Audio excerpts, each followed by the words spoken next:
Welcome to Off the Lip, episode number 1.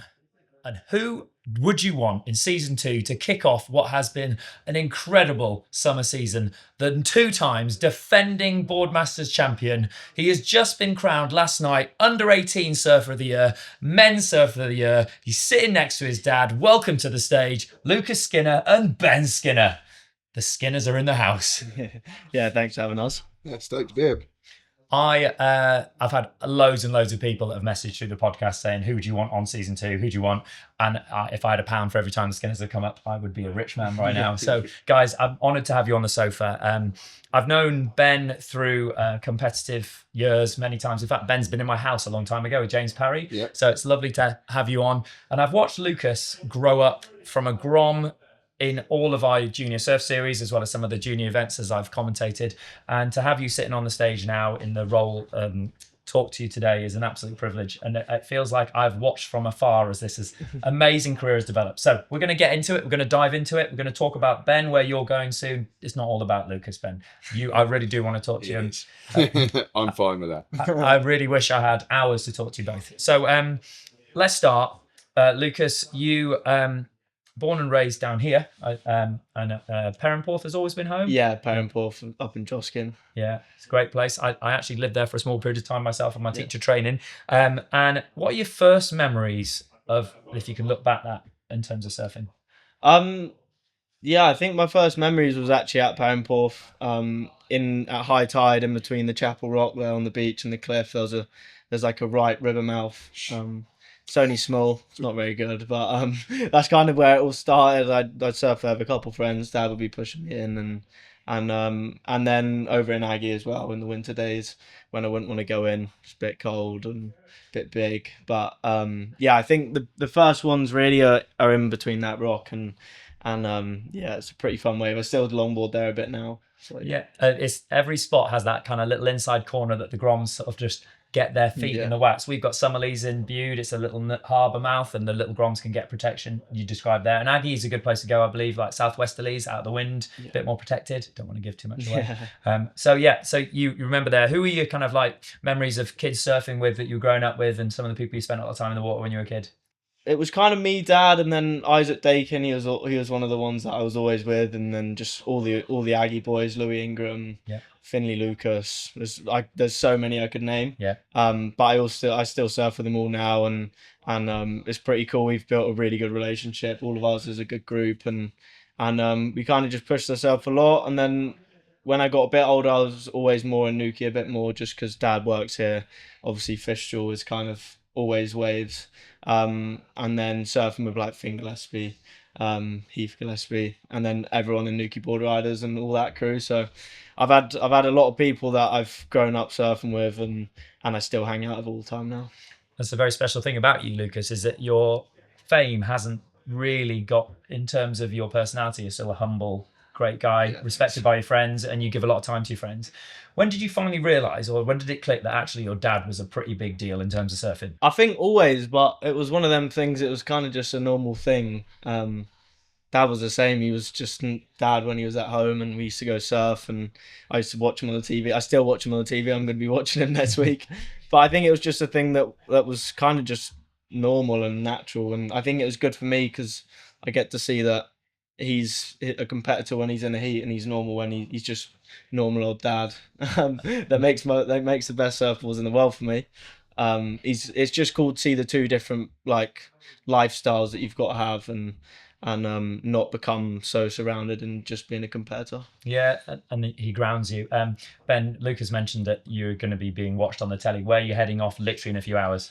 I'm going to head to London, and I'm flying to Bells Beach in the morning for the second leg of the World Longboard Tour.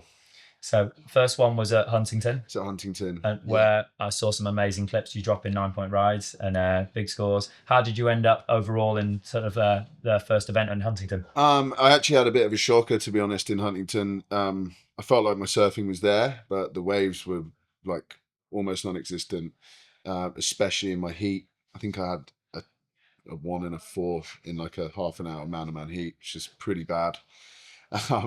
So felt like I left a little bit on the table there. Last year I had an incredible event there, so those big scores were actually from the year before, and I finished third in the event. This year I finished ninth.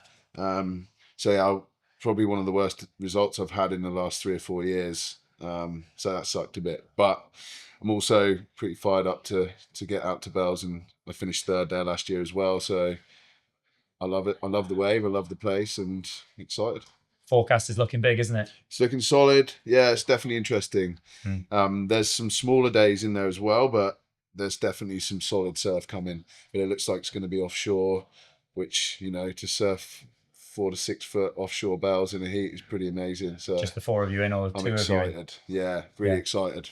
So you talk about heading out to Bells with to potentially this big forecast. Is your equipment going to have to be different if it's massive, or with your kind of quiver, do you have a board that suits bigger waves and a board that obviously is like your classic when it's small wave like you described at Huntington, or are you riding similar equipment?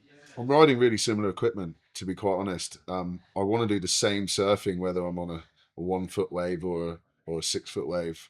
Still want to be hanging 10 quickly in the pocket, nice and smooth footwork, and obviously powerful rail surfing. So the boards that I'm riding are designed to do that, whether they're small or big. So I made a board for Bells 2 years ago because the forecast looked big then. So I do have that I might put in the board bag last minute. I'm going to see what the forecast looks like, just in case. But hopefully I'll just be riding my normal board. Yeah.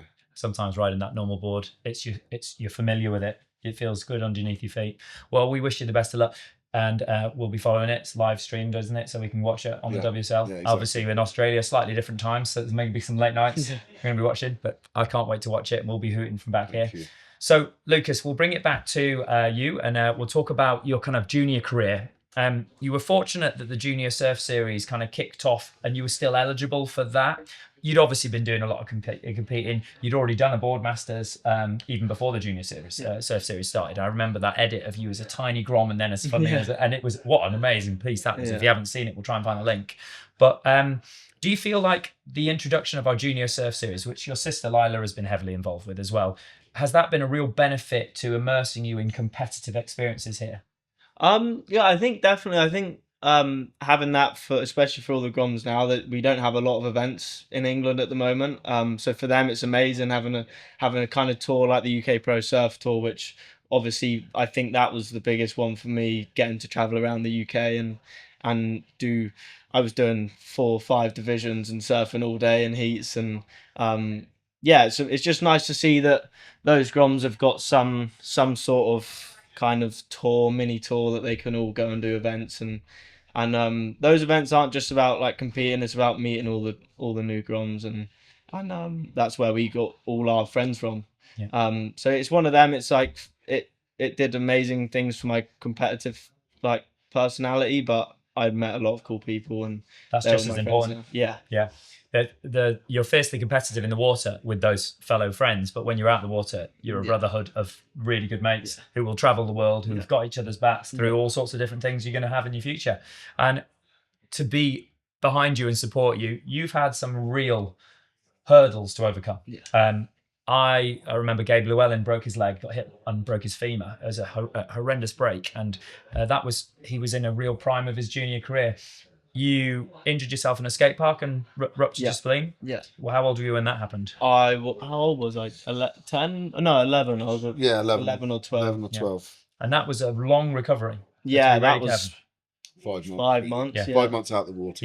Yeah. And to anyone in their junior development who's itching to surf every single day, that must have been tough. How did you mentally deal with that? It was all a bit of a blur. I kind of think I definitely blocked a lot of it out. But yeah, it was tricky. The hardest thing for me was before the injury, I had blonde hair, I was all tanned, and then I come out of 5 months, I had pretty much 2 months bed rest. I couldn't move, and I was inside every day. And I come out and I had brown hair and I was white, and I literally had never got my blonde hair back. And I know that, mate. It was just one of them. It was a hard time, but I had dad and mum and everyone around me, which was amazing. And I think it kind of just made me love surfing again more. Same as all the other injuries I've had. You come back and you just want to go surfing with your friends and family. And the spleen was definitely a hard one because I had to it was internal, so I didn't really know what was wrong. And if you have little pains, you don't know what's wrong either. Yeah. And then that affected me because I was in bed for so long. I pretty much had to learn how to walk again. Yeah. Just stuff like that. It was definitely hard mentally, but it built me stronger for sure. Underneath all of that, I think that has helped you more recently because you've had to go through that again. Yeah. We'll come on to that in a minute. In Yeah. between the spleen injury, then you did your ankle. Yeah. And you had another recovery from that part. We then move into your first Boardmasters. That was 2 years. 2 years ago. You get all the way to the final. You're gaining momentum. You're also in the junior final as well. Patrick Landon Dark, 2 GB athletes. Patrick's out in the ISAs right now. Your first final on your home beach in front of Newquay Board Riders, your home club. How did you feel paddling out that very first final, the first time?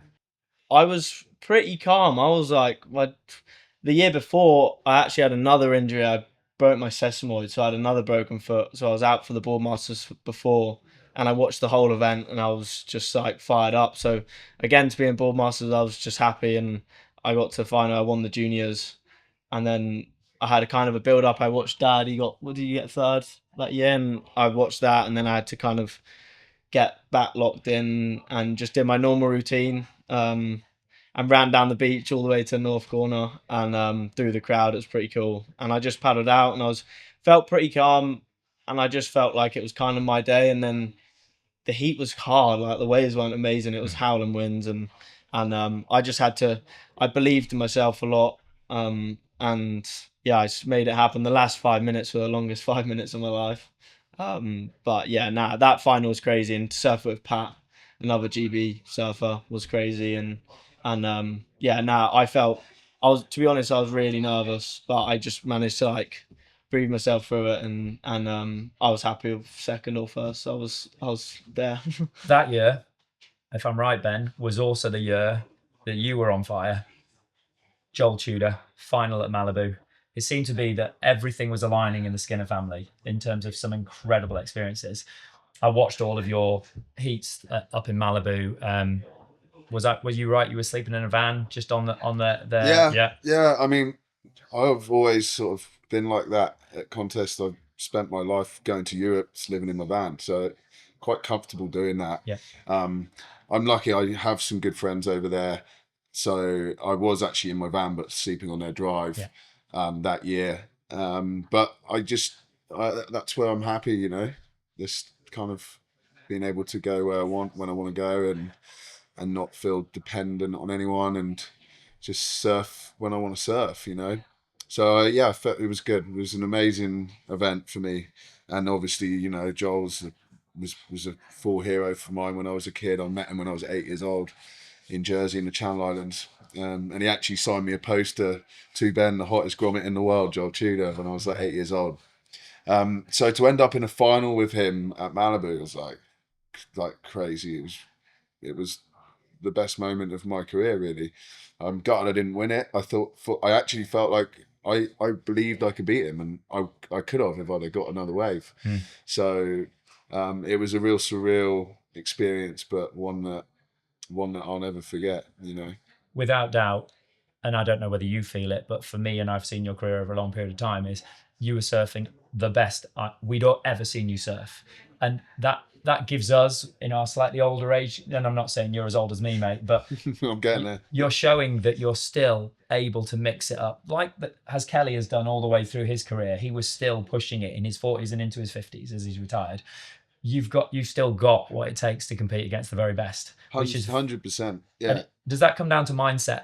Yeah, for sure. Yeah. Mindset, and just, you know, I think you get to a certain age where you're content anyway. And actually I took a lot of pressure off myself. I got to a point where, you know, I'm really happy standing on the beach watching my kids surf. Like, I'm happy to do that. In fact, I've surfed once since the Boardmasters final this year. So, and I'm going to a world event next week. I've been traveling with them, you know, by their sides, and I'm happy doing that. I really am. I love it. Fills you with stoke as much as surfing yourself. So it's pretty weird thinking I haven't surfed for that long, but I'm not worried about it because I'm happy anyway. And if I go there and I surf, if I get the right waves, I know I can do the right surfing. And I've just got to go and trust in that and give it a go, you know. Without a doubt. So I feel like as you get older, you can let go of a few pressures that I used to put so much pressure on myself because I felt like I had to win for my kids. I had to like support them. There was more fire in me than I probably should have had. And that put a lot of pressure on me over the years. And I've slowly let go of that. And It's very important. and I feel like that's really been a key to my success in the last 3 or 4 years, you know. I wonder whether that calmness and that contentment that you have rubs off on you, because he is a calm, really, really calm and chilled father when he's in the water. You watch the likes of Toledo's dad whistling away and some of those really pushy Brazilian parents, as well as we've got them in our own surf scene that are quite vocal. There's something about your dad's zen or his personality, his vibe that rubs off on you. Yeah, for sure. And I think, like Dad just said, he knows what to do in a heat, and he believes in it. And before I go in a heat, all you really say to me is, "I know what to do," and just have fun. Yeah. And I think that's I definitely seen it in you last year. You were just going out there and having fun and dropping big scores. And every heat, I just try and go out there and just like a free surf and have fun. So yeah, I definitely think it rubs off a lot. That mindset is very important for some of those young kids coming up through, that because they get so nervous and it makes them feel so anxious and actually they make themselves ill. Yeah. That if we can take away the fact that we're free surfing with a couple of mates, it doesn't matter that there's a load of judges watching you. If you can mentally do that to your mind, it can make you feel far more relaxed. It is just a contest at the end of the day, and just some advice for the kids who do struggle with that. You know, just remember that it's just a contest. It's just a contest. Like, it's great when you win, and you know, I often say to the kids when they lose, I'm like, "Can you remember who won this event last year?" And they go, "No." So it's like, it feels like everything at the time is like all about this event, but actually the bigger picture is it's just a contest, and just enjoy yourself. That's the best advice. Absolutely huge advice. Yeah, absolutely. And not every child will ever be drawn to contests. And Harry talked about in an episode we've just recorded that actually there are other ways to eke out careers in surfing. Dave Rastovich won the World Pro Junior and never went into competitive surfing, went down the route of being a free surfer and forged an amazing career. Lukas, back to in between Boardmasters and our second Boardmasters, you go to Hawaii, you're now living in the Rip Curl house. I wanted to actually drop into you on a live video call and just talk to you. We never managed to actually hook up to do that because you were surfing so much. All right, okay. We've all seen the clip. Obviously, it's been shared globally. I can't imagine how many times, millions of times by now. The Pipe Masters is on. It's the opening first event of the WSL. John's going to surf once before he goes off on his sabbatical year from the thing. As he's paddling out with Baron Mamiya, you're paddling out off the wall. Okay, who else was with you paddling out? Me and Dane Henry, we were just chilling at the house watching. It was pretty much just 15-foot closeouts, and Kakoa, he was like, "Boys, get out there." He's like, "Put a helmet on and go out," and we were just like, "All right, uncle." All right. And yeah, that was kind of where it started. So you sat out. How long had you been in the lineup? And obviously we see the wave you paddled for that we're going to talk about. Had you paddled for any more before that? Had there any makeable ones come through? Well, at first I was on call to Dad in our room just saying, "I'm going out off the wall," and he was just like, "You what?" I was like, "Yeah, we're going now." Like, how did that make you feel? Anxious. Yeah. I was actually sat at home watching the Pipe Masters on TV, and so it was quite late, and he rang me and said, "I'm paddling out off the wall," and I was like, I was watching what was going. I knew how big it was. I was literally watching it like, oh my God, really? And then I got up the webcam. I said, "All right." And when he's in that mode, you know, I can't freak him out. I was like, "Okay, cool. Put your helmet on. If you're gonna go, make sure you go. Yeah. Don't hesitate." Yeah.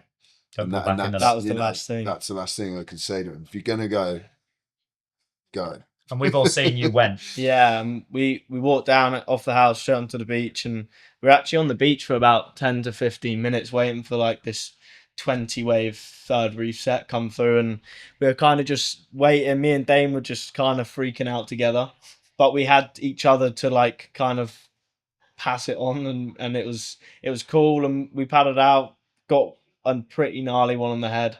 I got pretty lucky. I ditched my board. Dane tried to duck to it and got swept all the way back. I got drilled and then got out there, And I think we're out there for about 15 minutes, and Kuko was in the house like whistling at us, and we were like, oh, what's happening?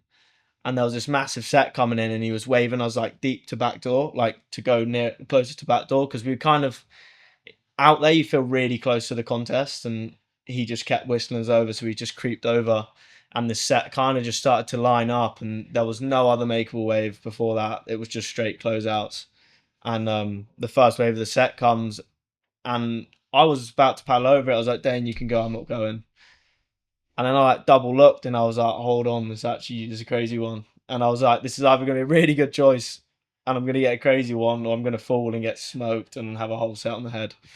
And I just spun and I went head down. And I just remember it was full tunnel vision, and I was just like, just got under the lip, and I just had to hold on and just hope that I was going to come out. And it went white, and I'd come out like pretty much trying to hold myself up with my arms, and yeah, it was crazy. I honestly, it replays in my head every day that the crowd on the beach was insane. Like, I thought Dame was out back, and he was like, did someone just get a crazy one at the contest? And he was like, no one's got a wave. And it was just pretty surreal. I think for me, it was crazy to get a wave like that and have so many people watching, and they're not watching you and they see you get a wave, and it feels pretty special. And I went straight in. I was like, done, ran up the beach to the house, and everyone was screaming, and that was insane. Second to last day as well of the trip. We had fun waves the whole trip, but nothing crazy, and I was kind of not stressing, but I was like, I've not got a wave that I wanted here this year. And we had such a fun trip, but I was like, I just want one good one. And all that want for that wave come to me in that day, and I got it. So it's at the moment could be described as the wave of your lifetime. Yeah. But there's going to be more. Yeah. And we all know that. We all believe that. Yeah. We know that your career is far from going to be that's your wave you're defined by. And but that noise you described was so loud that John, who is the hometown hero, he grew up opposite Pipe. His house is 3 houses down. There was more noise for you. Your name went round the world multiple times. If it wasn't already known, it was known after that day. And that is amazing. You come home. We just think, right, he's coming off the back of that. He's got his whole... we're going into this season. And then, tragically, you broke your leg again. Yeah. And I heard it. I felt that this was your year. You're going to go through the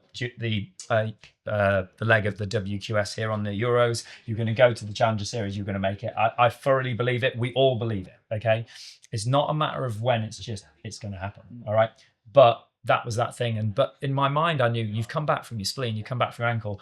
I don't think anyone doubted that you weren't going to come back. Yeah. How did Red Bull support you in your recovery? Because you looked like you got everything thrown at you to help you. Yeah, at the time it felt like the worst thing ever, and I was just like, I felt like I did not need that to happen to me, and I did like it wasn't meant to happen, and I was like, shouldn't be happening right now. But yeah, no, all my sponsors were amazing, but like Red Bull, the support they gave me was I cannot put into words how thankful I am, and I got taken to Austria for rehab. I was back and forth. I'd flown to Munich for surgery, which was mad. It was pretty horrible at the time. Looking back, it was actually awful. I was in so much pain. But it was so worth it, and I'm so grateful. And I think it made my recovery so much faster and stronger. And I had some amazing people around me. They helped me with my physio here, Paul. And yeah, it was mad what they did for me. And yeah, I come back stronger again. And I think again, belief. Like after 2 weeks of that injury, and I had surgery, I was like, my legs healed, like my legs fixed now, and I'll be back soon. So I just had to keep it all in my head. And it's such a young age to have the resilience you have. Yeah. As a teacher from the pandemic, one of the biggest things I've seen in young people is they've lacked resilience because they lost a bit of that when they were kind of locked up in their houses. They haven't had that grit and determination. You are an incredible role model for young people for resilience. And outside of surfing, just recovering. We've got kids out there that are fighting all sorts of mental illnesses, all sorts of physical ailments, and you inspire them not just because of your surfing. So credit to you for your grit and determination. So we come back. We're back at Boardmasters. You've not surfed a single competition up until Boardies. There was a trip to Lost Shore. So you had the opportunity to be able to test out the water, but the clips you were dropping, you were doing gentle carving turns. You could clearly see that you weren't loading your leg too much. And in some ways, I didn't think you'd be ready for Boardmasters. I actually, and then it's only when you drop your clip at Lost Shore that I suddenly thought, no, he's been allowed to go. Yeah. Were you being held back by your physio? It was one of them. Before I went to Lost Shore, I was just surfing. Like, I took that time to focus on my timing and technique and everything, which for me was probably the best thing that could have happened for me. And then I was being held back by my physio here. Not so much by my physio here, but the people in Austria, they were like, you got to take it real easy. They actually gave you a list, didn't they? Yeah, I had I had a full list of stuff I have to. Before you could do a turn, Yeah. before you could hit a section, before you could stand up, he had to fulfill a criteria. Yeah. That's really specialist. Yeah.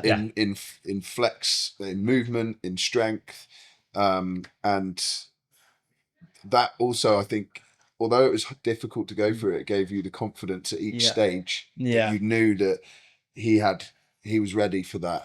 And actually, I just want to say before we go further, watching him rebuild himself, which 17-year-old kid actually goes back to like taking off for a week and going straight and not actually pumping and not hitting sections and not doing turns. Yeah.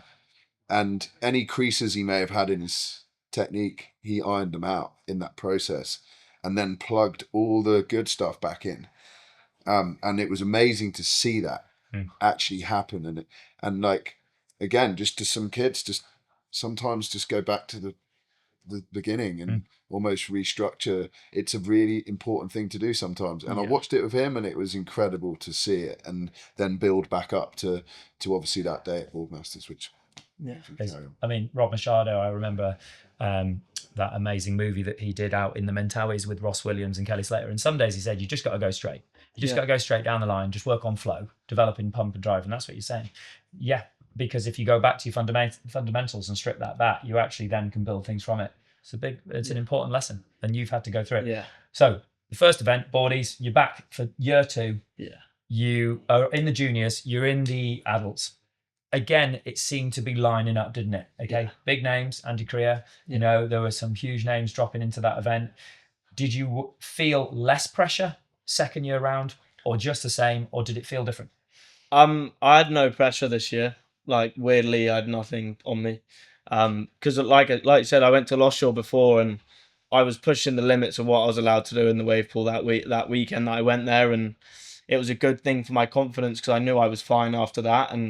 But still, I had 2 weeks to go to Boardmasters and I was only just learning how to do an air reverse again. And I was like, I'm in the event, I feel strong, I feel fit, my boards feel amazing, and I was just like, I'm just going to surf.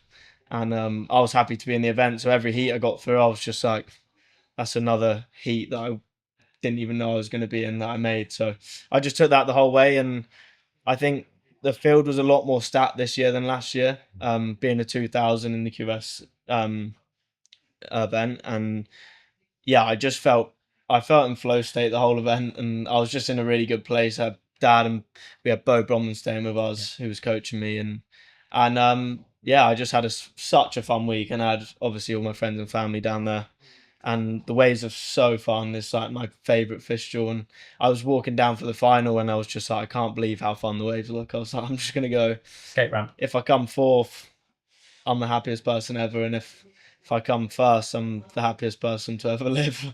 And I just went out and had loads of fun, and I ended up getting a big score off the bat. The wave actually didn't feel that good. Like, it felt good, but not that good. And like the score come out, I was like, whoa, it must have looked all right. And I looked back at the clip and I was actually like, pretty stoked with that. Those 2 big drifting tail slides you did out the lip, like onto the coping. Yeah. They were explosive. I just felt like, for me, I've always kind of more been known for an air guy.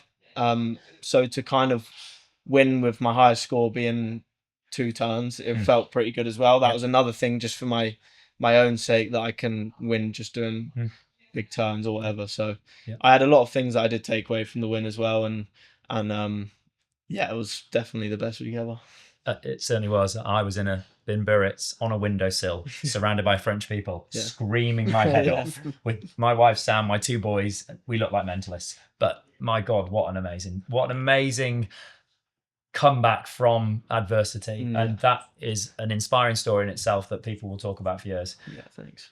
We're almost there. Ben, you're going to need to go. You've got a massage coming up soon. Getting those muscles ready for a big event. We want to wish you the best of luck. Lucas, we can all imagine what your hopes and dreams are, but where do you want to be and what's next year going to look like for you? After the injury, I'm just trying not to like plan loads of things ahead. I think it's quite nice. I'm just going with the flow. Every month something comes up and I'm going there now. But I think just keep having fun, try to get on the Challenger Series, go on some surf trips.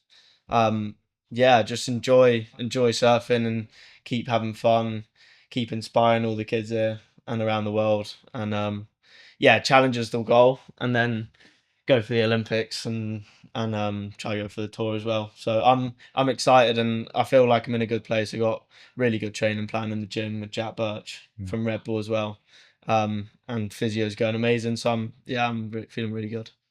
And some magic boards. And magic boards. Magic boards. We just saw you out there with your mully board. Dylan Longbottom's here.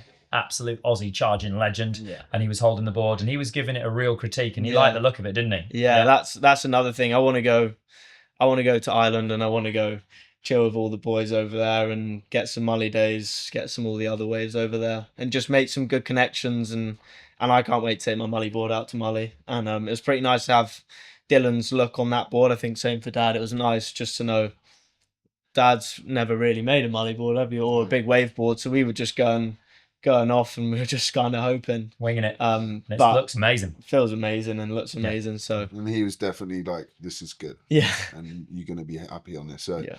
just to have a bit of confidence for him to have someone of his stature really to look at a board like that. In fact, I used to make his boards for him here in the UK.